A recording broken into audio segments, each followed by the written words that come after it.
Hey guys, welcome back to the shop. No machining in this week's project. The project is right here behind me. So I need to do a little bit of work on the Bronco. And this might actually help somebody, so I figured it'd be a good one to film. So I had a fuel delivery problem, happened about 2 months ago. And it happened luckily 1 week before I was heading out on a pretty long road trip, about 1,500-mile road trip on an out-of-state hunting trip. So what happened, I was pulling out onto the freeway and I lost power. And within a few seconds, I realized it was a fuel issue. Just wasn't getting any fuel. Now I've got an electric fuel pump, so I figured, oh, I probably blew a fuse or something's wrong with the pump, or maybe the filter clogged up, who knows. But anyways, I was able to limp it along. Not very fast, and it was like 2 miles to the next exit to get off the freeway.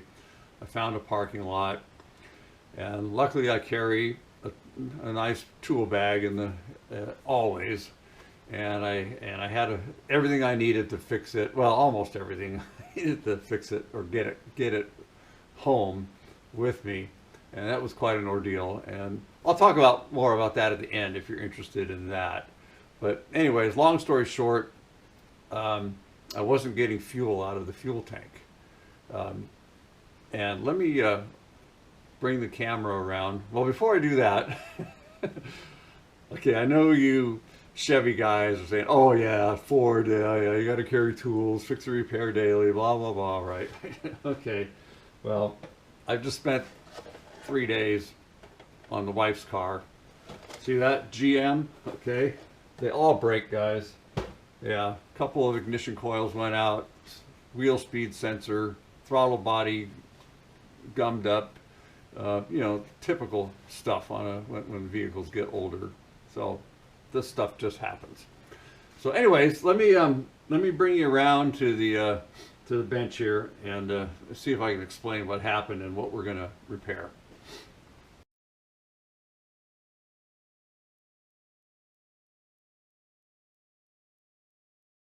There's a few different things on these. There's two different versions of the fuel tank. There's the emissions tank and the non-emissions tank.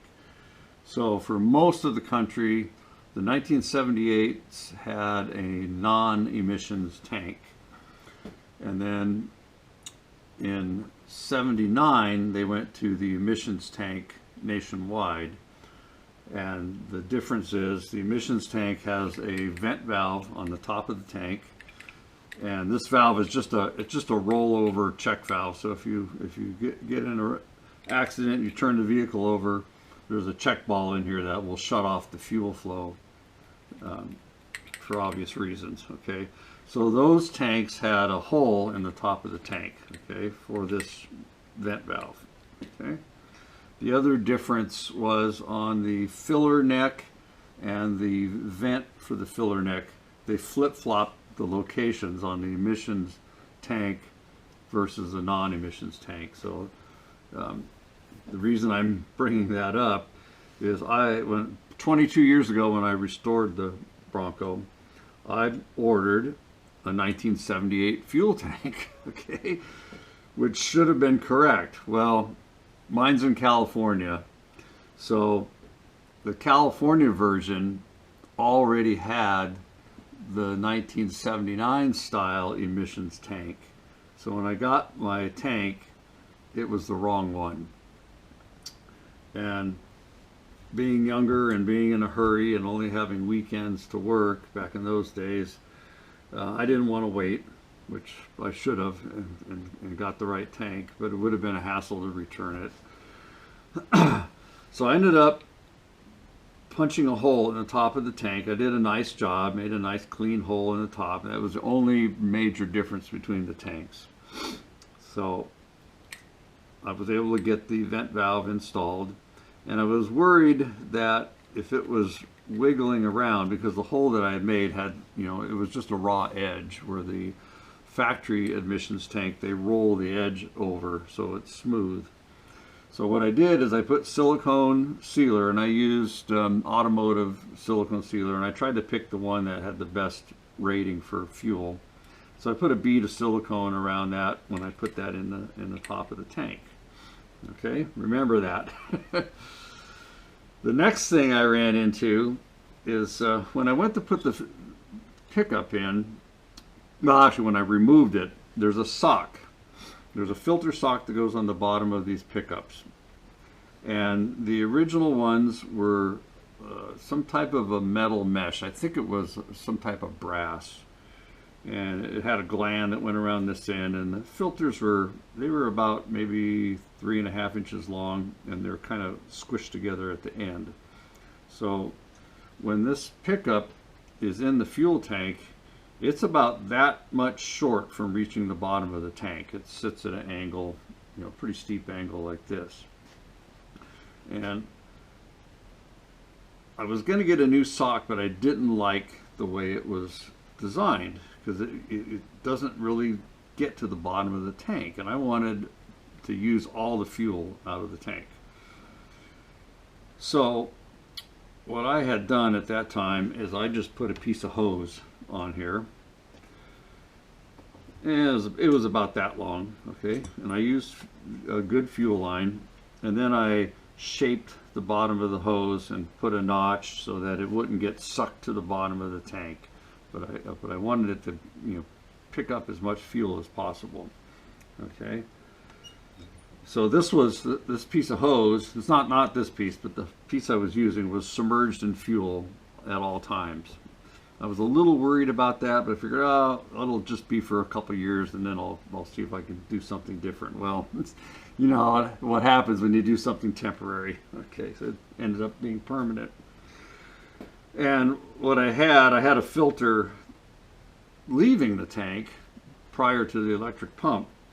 Figured, oh, that'll work. You know, what could possibly clog up this, right? Well, here's what happened. So when I had my little incident just before my trip, the silicone sealer that was on here over time started to lose its adhesion to the rubber and to the metal on the tank. So some strips were coming off, and what happened is a piece about this long, a real thin piece of silicone sealer came off, and it didn't plug the end of the tube up, surprisingly. It sucked up into the tube, and where it hit the edge, where the metal tube starts, it got stuck right there and turned into a ball and completely plugged the suction tube. And there I was, dead on the side of the road. It was actually getting a few drops through, and what I would have to do, I'd have to sit for a while, let the pump run until it would fill the carburetor. Then I could start up, and I could go about, oh, not even a quarter mile, maybe 1,000 feet before I'd run out of fuel, and I'd have to repeat the process. Finally got off the freeway. What an ordeal. Don't want to ever have to do that again. So the repair that I did 2 months ago, I put a brand new tank in. I got the right tank because I didn't want to screw around, and fuel tanks are not that expensive. It's like it was $100, yeah. So I got a new tank, the right tank with the right fitting or the right knockout in the top. The hose positions were correct, so I was able to fix a lot of things. And I got a brand new rollover valve. All right, and I got a brand new pickup because I wasn't trusting the fuel sender. You know, she's 40 some years old. Figure, well, you know, now's the time to just put it all new in.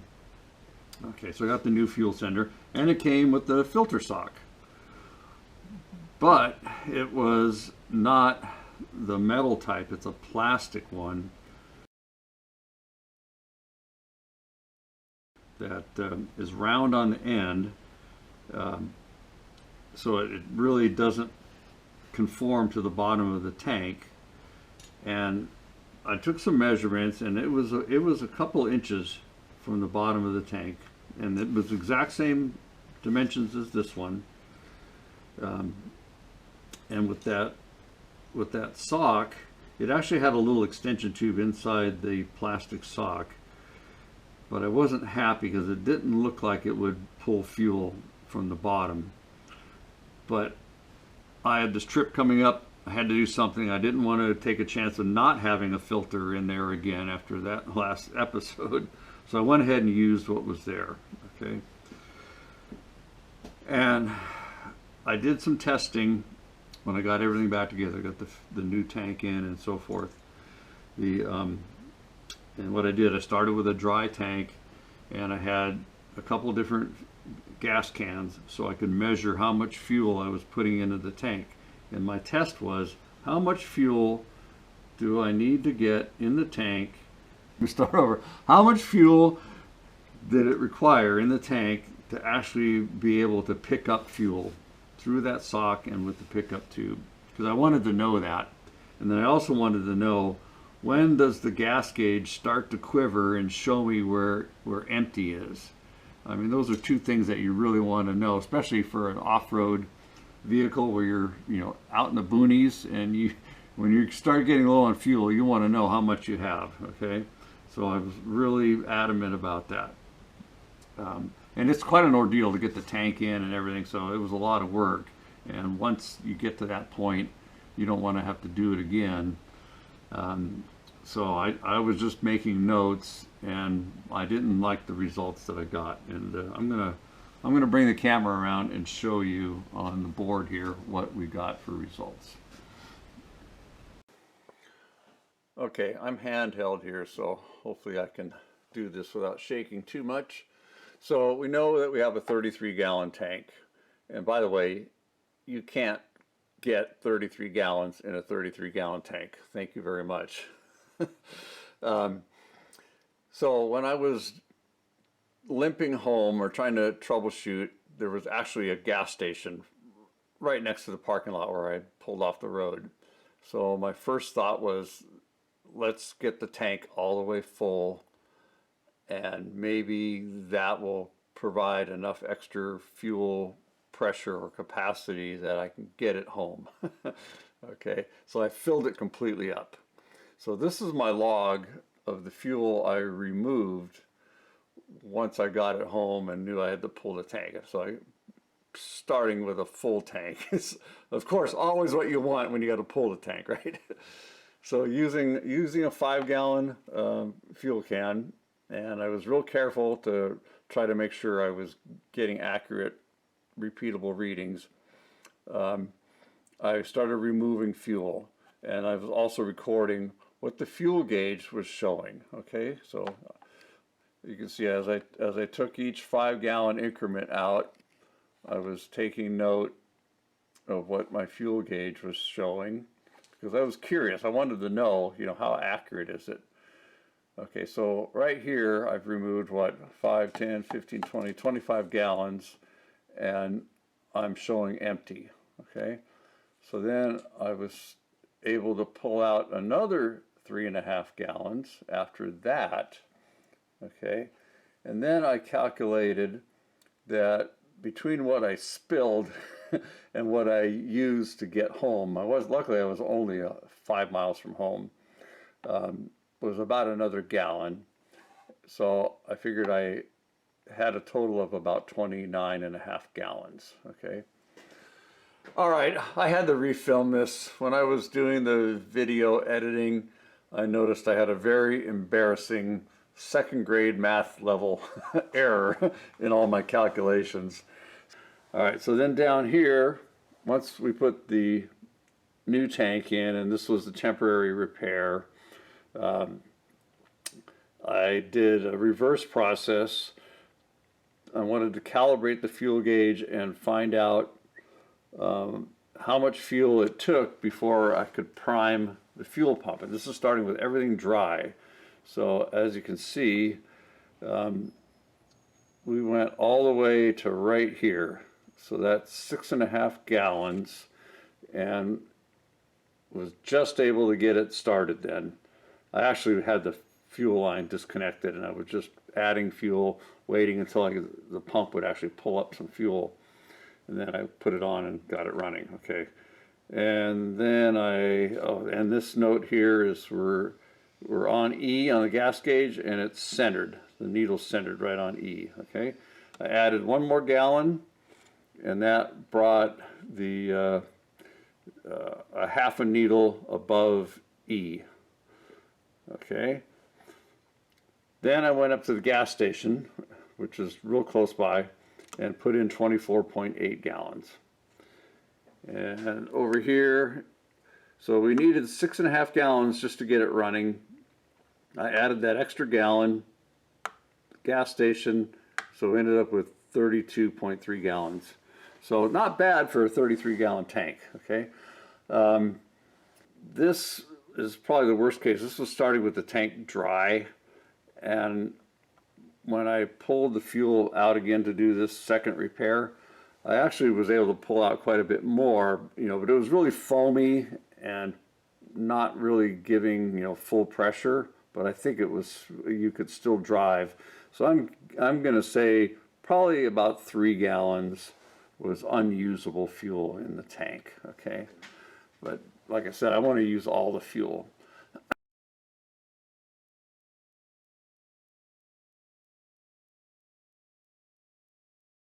Okay, let me try to show you what I'm talking about here. So I'm using my workbench as a square surface. Okay, so I got the tops of these senders lined up.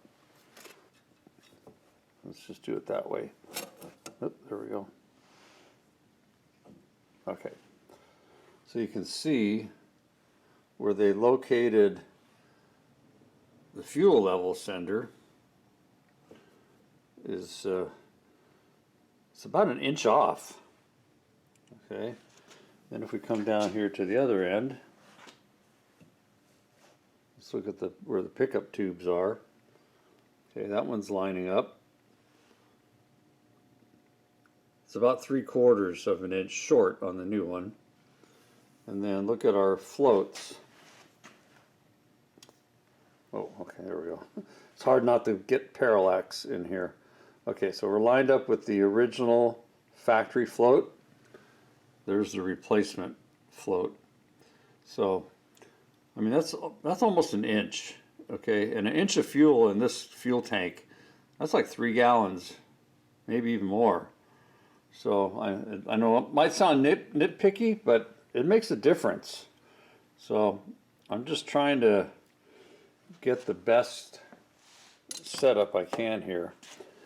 So now what I'm thinking, I think trying to unsolder, or well, actually these are welded, trying to break these loose is going to be a fail. So I'm thinking about just cutting this tube and throwing I got some couplings. It's 3/8 OD stainless steel, and I got some copper.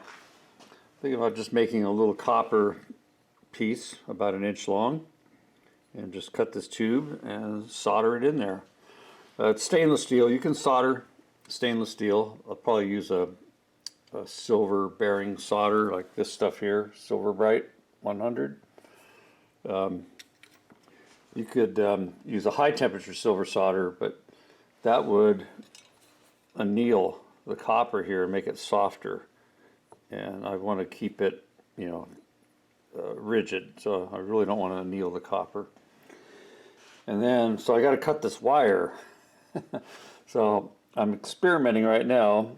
I got a bunch of different crimp connectors in here, and I've got them soaking in acetone to see. I got a couple of pieces of shrink tube and 3 different types of butt splices.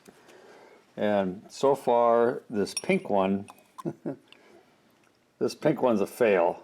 I might as well just take it out right now. The other ones so far are holding up pretty good, but I might just let these soak overnight and see how they look tomorrow. Figure out what kind of a connector I can splice this wire back together with that's going to survive being in gasoline. Well, I'm committed now. Okay, ladies and gentlemen, don't try this at home. Yeah, this was not easy, and I've been soldering and brazing all my life, so it's not like it's my first time. So this being stainless steel, you've got to have a solder that has some silver in it, and this is probably the minimal. This is called Silver Bright 100, and it's 0.5% silver. It would have been better to have something with, you know, more like 5% silver. So this worked, but it was tough. Okay, and then this is the wrong kind of flux. I'm using a paste flux. What you want to use on stainless is usually a liquid flux, but it's got to be a strong, aggressive acid type flux. Probably could have even used muriatic acid, and I do have some of that. I just was too lazy to go dig out my jug of that stuff. But anyways, that's the key. Make sure you use a really powerful liquid acid type flux and a silver based solder. Yeah, there's one called Stay Bright, and that has a much higher silver content, so that would have been a much better choice, but I'm fresh out of it. Okay, I got to patch these wires together. I'm going to do that off camera, and I'll show you what it looks like afterwards. Okay, I got our connector crimped in there. Came out nice. I got a piece of heat shrink over our little burn spot there, and then I got another piece of heat shrink. I'll slide over here and shrink on. I'll show you what that looks like in a second.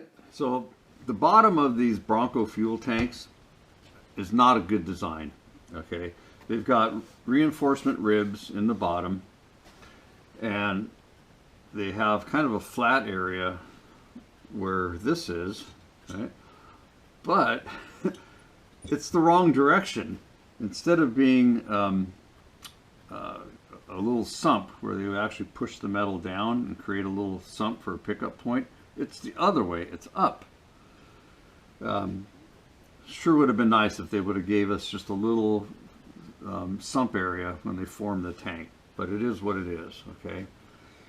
So I don't want to run without a sock. So I've started researching, and here's what I found. So I found this style, okay? And this is from ATL fuel cells. So this is actually made to go in a racing type fuel cell. And what's nice, it's flat. I did find some other flat ones, but the fittings usually come right out of the center this way. And the way this pickup is, it's at an angle. Let me hold it this way. It's at an angle like this, approximately like that. So this would work better with a little piece of hose on there, okay? Flat one, it probably would end up kicking up from the bend of the hose, all right? So I wanted to go with this style. I also did the research on other solutions out there, and the best one out there is Holley makes what they call a hydromat. They're a little bigger than this. They have different shapes you can get that are made exactly for this situation. They're made mainly for racing or for rock crawlers, okay? And they have a special mat that only will draw where there's wet fuel.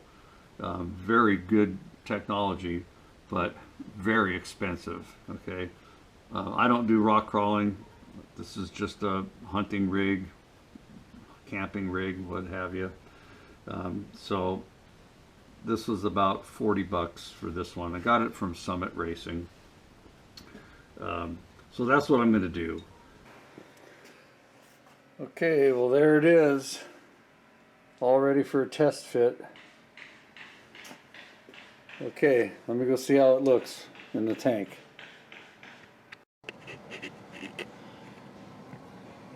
Okay, hopefully I can get this on camera of it. There we go. That's much better.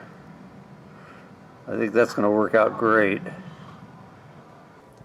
I really like this tank, and I got it from Jags if anybody's interested. It fits perfect, no issues, and I really like whatever this coating is. It's almost like a powder coat. I'm assuming it's galvanized underneath that as well, but man, it's a nice tank. Okay, all done. Everything but the test drive. Let's go to the board and see what our results were. All right, so here's our new fuel log. Pay no attention to the redneck shorthand. So we started out with not a dry tank. There was a little bit of just residue, maybe not even a half an inch of fuel on the bottom of the tank. Might even be less than that. So with the ignition on, of course we were reading E on the fuel gauge, 1 needle thickness below E. Okay. Now I tried the pump when it was this without adding any fuel, just that little bit of residue, and it actually started pumping fuel. Not, full flow, but it was actually pulling fuel up. So then I added 1 gallon. Okay, no change to the needle on the fuel gauge, but I got a full stream of fuel, 100% on the fuel pump. So I'm really happy about that. Okay. Then I continued to add fuel to calibrate the fuel gauge. So I had 1, 2, 3, 4 gallons before the needle started moving. And then it took 5 gallons to get to the center of E on the fuel gauge. Okay, so yeah, here we go right here. Yeah. So now I know when I get to E, I've got 5 gallons left and of usable fuel. I mean, I'm not gonna plan on using it all, but in an emergency, that's 50 miles in a Bronco. So, that'll maybe get you out of trouble, right? So then I added 2 more gallons for a total of 7, and we're just above E, 1 needle thickness on the fuel gauge. So now I know what my fuel gauge will do, and I know that I can use all the fuel out of the tank. So accomplished our goal. I was hoping I could get a little better results on the fuel gauge, but heck, I'm happy. It's good enough. So anyways, this project is done, and I'm going to take it on a test drive.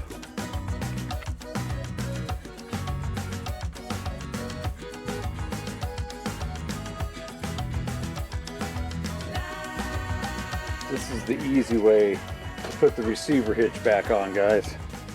Okay, tank's all done. This is the last piece.